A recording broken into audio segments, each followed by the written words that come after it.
Oh, fine. If Sony aren't going to make a brand new PlayStation VR for PlayStation 5, then I'm just going to have to make one myself. I mean, look, I've already got started on this prototype here. I've added this antenna for wire-free gameplay, and look, I've put a cool number 2 on the front there so everybody knows it's a sequel headset. So now I guess the next logical step would be to use this pair of scissors here to cut through this incredibly important wire that definitely won't render this very expensive headset completely useless. Here we go. Snippy, snippy, snippy. Oh, hold on a minute. Hold on. Hello? Oh, hey, wait. They've done what? Yup, PlayStation has been so quiet about the future of PSVR since the launch of PS5 that I honestly believed they'd done a Vita and quietly binned it off when they thought no one was looking. But earlier this week, the VR world was shaken to its very core when Sony finally confirmed the existence of a next-generation VR headset for PlayStation 5. That means you can put those scissors down, Flesh-Higton. Oh, nice one. Thanks, Voice-Higton. Good. Seriously, I've got no idea how he even got hold of those in the first place. So he had to confiscate all of his sharp things a couple of months ago after he went on a prairie oyster-induced rampage. Anyway, sorry, PSVR 2. Here's the top-line info. Firstly, don't expect to be putting your face inside a new headset this year. As Sony has said, it definitely won't be launching in 2021.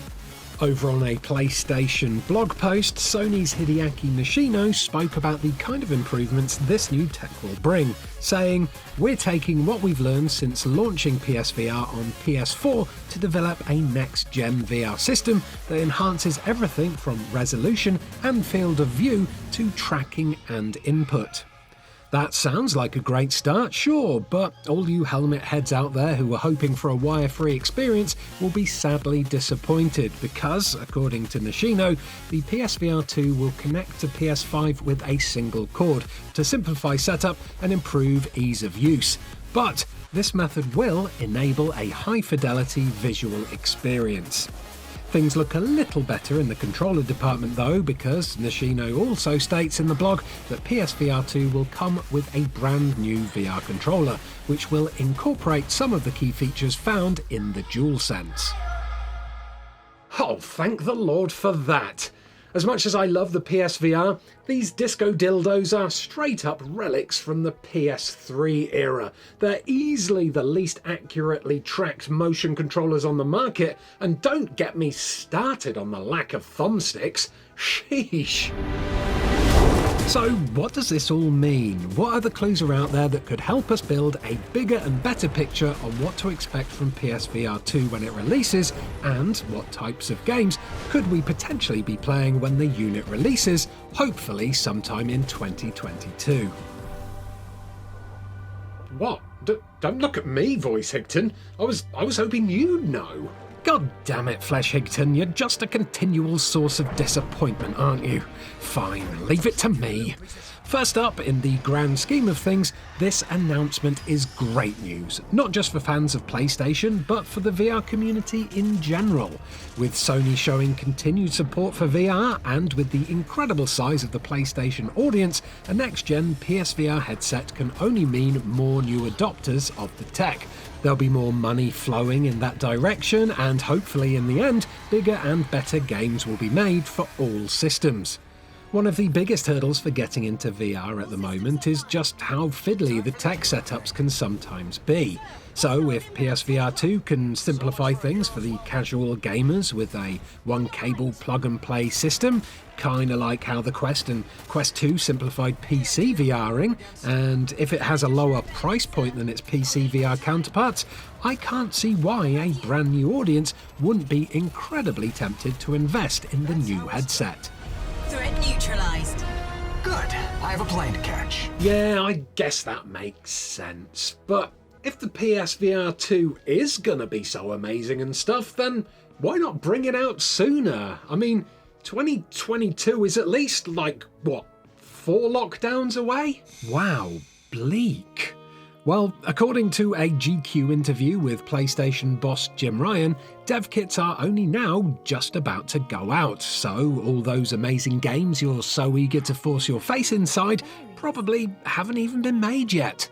I would wager that these dev kits are probably for third-party developers though, as it's a good guess that some first-party Sony developers probably already have them, like say Astrobot Rescue Mission's Japan studio or Blood and Truth's London studio. Obviously, the more developers making new games for the PSVR, the better, but hopefully these new dev kits will also give studios an easy way to port PS4 PSVR games to the native PS5 headset. PSVR currently has an amazing back catalogue of must-play VR games, and it would be a massive shame if these experiences were locked off by the new tech. Sure, you could still play them on PSVR 1 on PS5 with the old headset and the camera adapter, but the last thing anyone is going to want to be doing in the future is swapping between a bunch of different headsets depending on which games they want to play.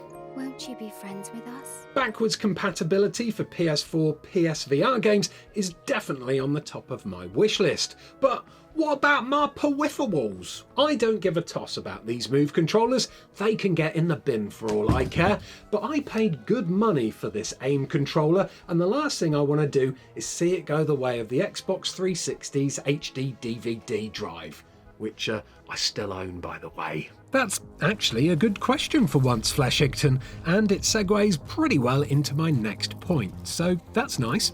As mentioned in the PlayStation blog, the new VR controller that Sony is working on will incorporate some of the key features found in the DualSense.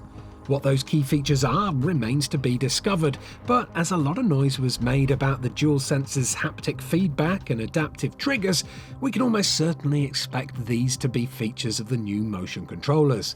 But this also means that peripherals like the AIM or the Moves probably won't work with native PS5 games, just like how you can't use a PS4 controller to play PS5 games. So theoretically, you should be able to use things like the AIM and the Moves on backwards compatible PS4 PSVR games on the PSVR 2, but, and this is a big but, that will only be possible if the PSVR 2 uses a camera to track your movements. Wait a minute, what do you mean if the PSVR 2 has a camera? How on earth is it going to work without one? Calm down, my fleshy friend. Look, we're heading into super speculation territory now, so please take everything I'm saying with a pinch of salt. But here's why I think there probably won't be a camera with PSVR 2. Again, I'm working off of some pretty vague details right now, but the single cord setup solution mentioned in the blog post seems to suggest that there will be no additional fiddly camera that you'll need to perch on top of your TV somewhere. A single cord setup might point towards the new headset actually featuring full inside-out tracking, like you see in things like the Oculus Quest headsets, where the cameras are placed inside the tracked device rather than outside it. That's going to make setting up your new headset super easy, and best of all, this should allow 360-degree tracking for the new controllers, which is something that wasn't possible at all on PSVR 1. Yeah, alright, that makes sense, I guess, but if Sony is going to go down that route, why not just make the entire headset wireless, like the Quest here? I mean, I can already imagine the YouTube comments with the Wire announcement. It'll be like, oh, why you no wireless? OMG, lol noob headset. I am not going to buy Rufflecopter. Okay, that was scarily accurate to be honest, but yes, while the PSVR 2 not being completely wireless is disappointing, you need to remember that the majority of previous PSVR games are designed for seated play only. Plus, with the potential inclusion of inside-out tracking and only one cable to worry about, standing play will still offer way more freedom of movement than before.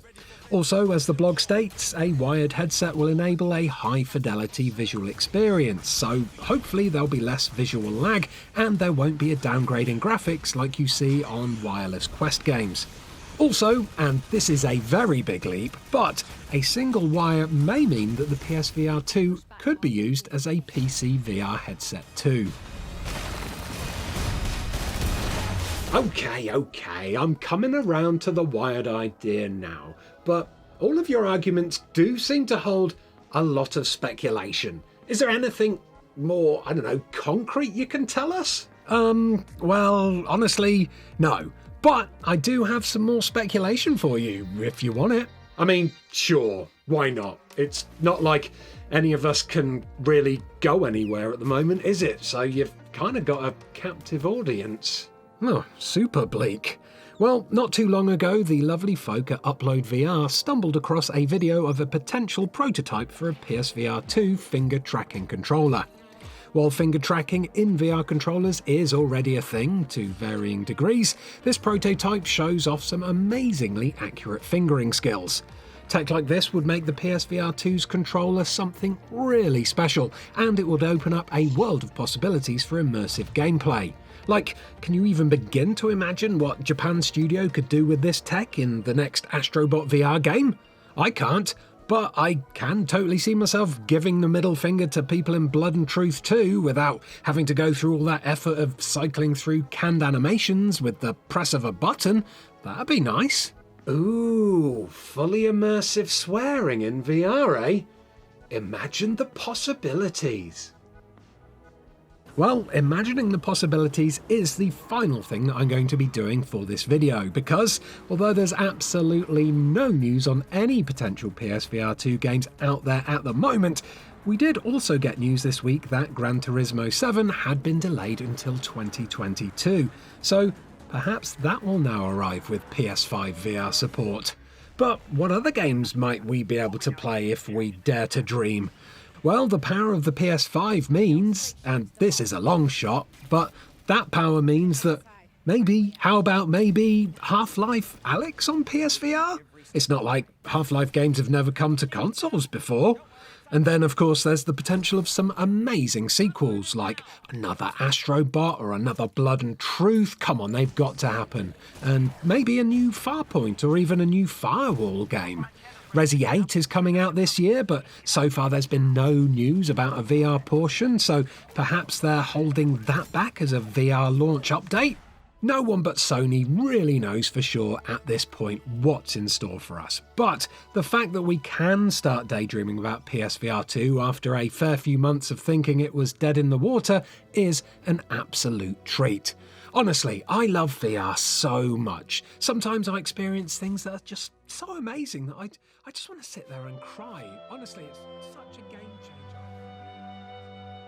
Hello everyone, sorry for fading out Voice-Higton there, but he can get a bit sentimental at times, and when he does, oh boy does he just go on and on and on and on. Still, he did get me pretty excited for PSVR 2 after I'd gone and pretty much given up all hope for it ever existing, so it can't be all that bad, right?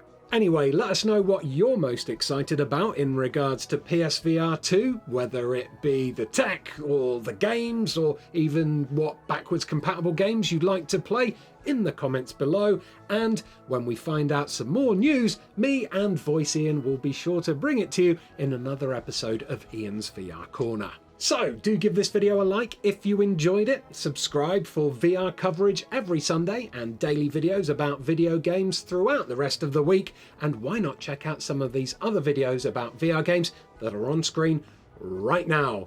Okay, have a great day and I will see you soon. Goodbye! Right, now, time to finally cut this wire. Here we go, snippy snippy.